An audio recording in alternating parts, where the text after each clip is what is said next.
Daily news സായന്ന വാർത്തകൾ നിങ്ങൾക്കായി അവതരിപ്പിക്കുന്നത് KSFE. ഹെങ്കോ റിസർച്ച് സെന്ററിലേക്ക് സ്വാഗതം. ഇത് പുള്ളിക്കാരന്റെ ഗിഫ്റ്റാ. 4 വാഷിൽ ഫെയ്ഡായി. ശരിക്കും സങ്കടമായി. നിങ്ങൾക്ക് വേണ്ടത് റെവല്യൂഷൻ ആണ്. പുതിയ ഹെൻകോ മാറ്റിക്. ഇതിന്റെ നാനോ ഫൈബർ ലോക്ക് ടെക്നോളജി ഇഴകളെ ലോക്ക് ചെയ്യുന്നു, തുണികളെ ഫേഡ് ആവാതെ സൂക്ഷിക്കുന്നു. പ്രൂഫ് മെഷീൻ ഫിൽറ്റർ നോക്കൂ. ഇനി ഇഴകളും പൊട്ടില്ല, സങ്കടവുമാവില്ല. ഹെൻകോ മാറ്റിക് വെറും വാഷ് അല്ല, കെയർ. നമസ്കാരം, ഞാൻ പ്രവീജ വിനീത്. ഡെയിലി ന്യൂസിന്റെ സായന്ന വാർത്തകളിലേക്ക് സ്വാഗതം. ഇന്ന് ഡിസംബർ 19 ശനിയാഴ്ച. ലോകം മറ്റൊരു വ്യാവസായിക വിപ്ലവത്തിന് നീങ്ങുകയാണെന്ന് പ്രധാനമന്ത്രി നരേന്ദ്രമോദി. സ്വയം പര്യാപ്തതയാണ് രാജ്യത്തിന്റെ ലക്ഷ്യമെന്നും ഇന്ത്യ വ്യാവസായിക ശേഷി ലോകത്തിന് കാട്ടിക്കൊടുത്തുവെന്നും മോദി. മികച്ച അടിസ്ഥാന സൌകര്യം ഉറപ്പാക്കാനായാൽ കാർഷിക മേഖലയിൽ വലിയ മാറ്റങ്ങൾ കൊണ്ടുവരാനാകുമെന്നും കാർഷിക മേഖലയ്ക്ക് വ്യാവസായിക രംഗത്തിന്റെ പിന്തുണ അനിവാര്യമാണെന്നും മോദി പറഞ്ഞു. കോൺഗ്രസിൽ സമഗ്ര അഴിച്ചുപണി വേണമെന്നാവശ്യപ്പെട്ട് കഴിഞ്ഞ ഓഗസ്റ്റിൽ ഹൈക്കമാൻഡിന് കത്തെഴുതിയ 23 നേതാക്കളുടെ പ്രതിനിധികളുമായി പാർട്ടി അധ്യക്ഷ സോണിയാഗാന്ധി കൂടിക്കാഴ്ച നടത്തുന്നു. കൂടിക്കാഴ്ചയിൽ രാഹുലും പ്രിയങ്കയും പങ്കെടുക്കുന്നുണ്ട്. കത്തെഴുതിയവരിലെ പ്രധാനികളായ രാജ്യസഭാ പ്രതിപക്ഷ നേതാവ് ഗുലാം നബി ആസാദ്, ആനന്ദ് ശർമ്മ, ഭൂപീന്ദർ ഹൂഡ, പൃഥ്വിരാജ് ചവാൻ, മനീഷ് തിവാരി, വിവേക് ടങ്ക, ശശി തരൂർ എന്നിവരാണ് സോണിയാഗാന്ധിയുടെ വസതിയിൽ എത്തിയിട്ടുള്ളത്. തദ്ദേശ തെരഞ്ഞെടുപ്പ് പരാജയം വിലയിരുത്താൻ UDF യോഗം ഇന്ന്. കോൺഗ്രസിലെ ആഭ്യന്തര തർക്കത്തെക്കുറിച്ച് മുസ്ലിം ലീഗ് പരസ്യ അതൃപ്തി പ്രകടിപ്പിച്ചിട്ടുണ്ട്. ഇതേ വികാരമാണ് മറ്റ് ഘടകകക്ഷികൾക്കും ഉള്ളത്. താഴെത്തട്ടിൽ പ്രവർത്തനം മെച്ചപ്പെടുത്തുന്നതിനുള്ള തീരുമാനം UDF എടുക്കും. തദ്ദേശ സ്വയംഭരണ സ്ഥാപനങ്ങളിലേക്ക് നടന്ന തെരഞ്ഞെടുപ്പിൽ UDFന്റെ തോൽവിക്ക് കാരണം കോൺഗ്രസിന്റെ ദുർബലമായ സംഘടനാ സംവിധാനമാണെന്ന് കുറ്റപ്പെടുത്തി മുസ്ലിം ലീഗ്. തോൽവിയുടെ ഉത്തരവാദിത്തം കോൺഗ്രസിനാണെന്ന നിലപാടിൽ മുന്നണിയിലെ മറ്റു ഘടകകക്ഷികളും രംഗത്തെത്തിയതിന് പിന്നാലെയാണ് മുസ്ലിം ലീഗ് അതൃപ്തി പരസ്യമാക്കുന്നത്. തദ്ദേശ തെരഞ്ഞെടുപ്പിൽ UDF ഒലിച്ചുപോയി എന്ന് പറയാനാവില്ലെന്നും എന്നാലും ഇതൊന്നുമായിരുന്നില്ല തങ്ങൾ പ്രതീക്ഷിച്ചിരുന്നതെന്നും RSP നേതാവ് ഷിബു ബേബി ജോൺ. തിരിച്ചടികളിൽ നിന്ന് കോൺഗ്രസ് പാഠം പഠിക്കാറില്ല. തങ്ങളുടെ അതൃപ്തി കോൺഗ്രസ് നേതൃത്വത്തെ അറിയിക്കും. തോൽവിക്ക് കാരണമായി ഒരുപാട് ഘടകങ്ങളുണ്ട്. ഇപ്പോൾ അത് പരസ്യമാക്കാനാകില്ലെന്നും അദ്ദേഹം വ്യക്തമാക്കി. തദ്ദേശ തെരഞ്ഞെടുപ്പ് തോൽവിയുടെ ഉത്തരവാദിത്തം ഒറ്റയ്ക്ക് ഏറ്റെടുത്തത് ആത്മാർത്ഥമായെങ്കിൽ മുല്ലപ്പള്ളി രാമചന്ദ്രൻ KPCC പ്രസിഡന്റ് സ്ഥാനം ഒഴിയണമെന്ന് രാജ്മോഹൻ ഉണ്ണിത്താൻ MP.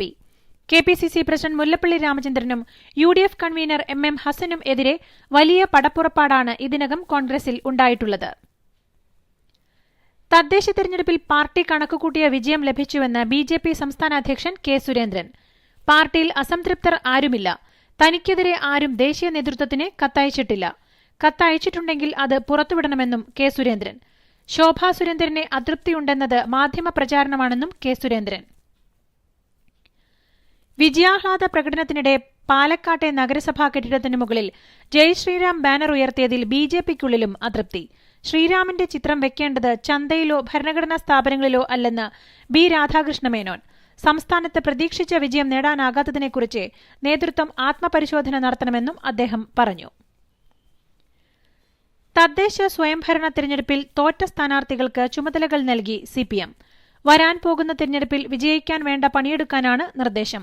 വീടുകൾ സന്ദർശിക്കുക, വോട്ടർമാരെ കണ്ട് നന്ദി പറയുക, വോട്ട് ചെയ്തവർ ആയാലും ചെയ്യാത്തവരായാലും നേരിൽ കണ്ട് നന്ദി പുതുക്കുക, ഇതൊക്കെയാണ് തോറ്റവർക്കുള്ള ഉപദേശങ്ങളെന്ന് CPM നേതാവ് MV ജയരാജൻ.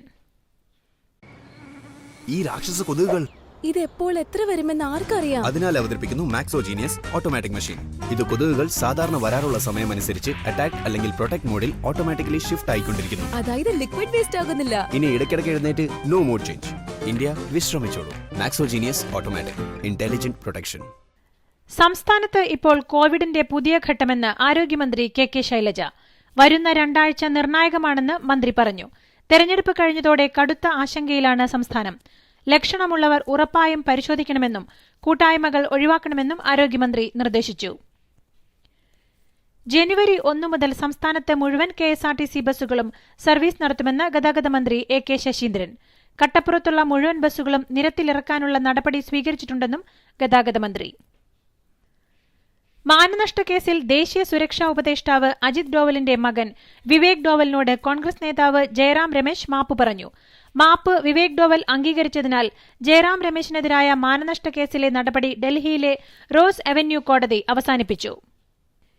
ഇന്ത്യയുടെ 51ാമത് രാജ്യാന്തര ചലച്ചിത്രമേളയിലേക്കുള്ള പനോരമ ചിത്രങ്ങൾ പ്രഖ്യാപിച്ചു.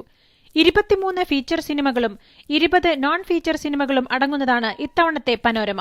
മലയാളത്തിൽ നിന്ന് പ്രദീപ് കാളിപ്പുറത്തിന്റെ സേഫ്, അൻവർ റഷീദിന്റെ ട്രാൻസ്, നിസാം ബഷീറിന്റെ കെട്ടിയോളാണ് എന്റെ മാലാഖ, സിദ്ദിഖ് പരവൂരിന്റെ താഹിറ, മുഹമ്മദ് മുസ്തഫയുടെ കപ്പേള എന്നീ 5 ചിത്രങ്ങളാണ് ഫീച്ചർ വിഭാഗത്തിലേക്ക് മലയാളത്തിൽ നിന്ന് ഇടം പിടിച്ചിരിക്കുന്ന സിനിമകൾ. ശരൺ വേണുഗോപാലിന്റെ ഒരു പാതിരാ സ്വപ്നം പോലെയാണ് നോൺ ഫീച്ചർ വിഭാഗത്തിലേക്ക് മലയാളത്തിൽ നിന്നും ഇടം പിടിച്ച ചിത്രം. കേന്ദ്ര വാർത്താവിതരണ മന്ത്രി പ്രകാശ് ജാവ്ദേക്കറാണ് ലിസ്റ്റ് പ്രഖ്യാപിച്ചിരിക്കുന്നത്. ഓസ്ട്രേലിയയ്ക്കെതിരായ അഡ്ലൈഡ് ക്രിക്കറ്റ് ടെസ്റ്റിൽ ഇന്ത്യയ്ക്ക് നാണം കെട്ട തോൽവി. രണ്ടാം ഇന്നിംഗ്സിൽ 90 റൺസ് വിജയലക്ഷ്യവുമായി ഇറങ്ങിയ ഓസ്ട്രേലിയ 8 വിക്കറ്റിനാണ് ഇന്ത്യയെ തോൽപ്പിച്ചത്. മൂന്നാം ദിനം 1 വിക്കറ്റ് നഷ്ടത്തിൽ 9 റൺസ് എന്ന നിലയിൽ ബാറ്റിംഗ് ആരംഭിച്ച ഇന്ത്യ വെറും 36 റൺസിന് എല്ലാവരും പുറത്തായി.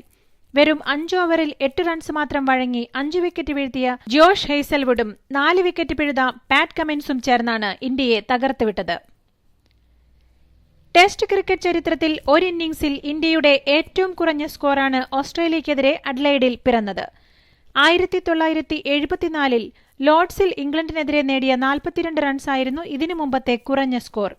എന്നാൽ ഇംഗ്ലണ്ടിനെതിരെ 1955-ൽ ന്യൂസിലാൻഡ് 26 റൺസിൽ പുറത്തായതാണ് ടെസ്റ്റ് ചരിത്രത്തിലെ ഏറ്റവും കുറഞ്ഞ സ്കോർ. ഇതോടുകൂടി ഇന്നത്തെ ഡെയിലി ന്യൂസ് സായന്ന വാർത്തകൾ സമാപിക്കുന്നു. ഡെയിലി ന്യൂസിനു വേണ്ടി വാർത്തകൾ വായിച്ചത് പ്രവീജ വിനീത്.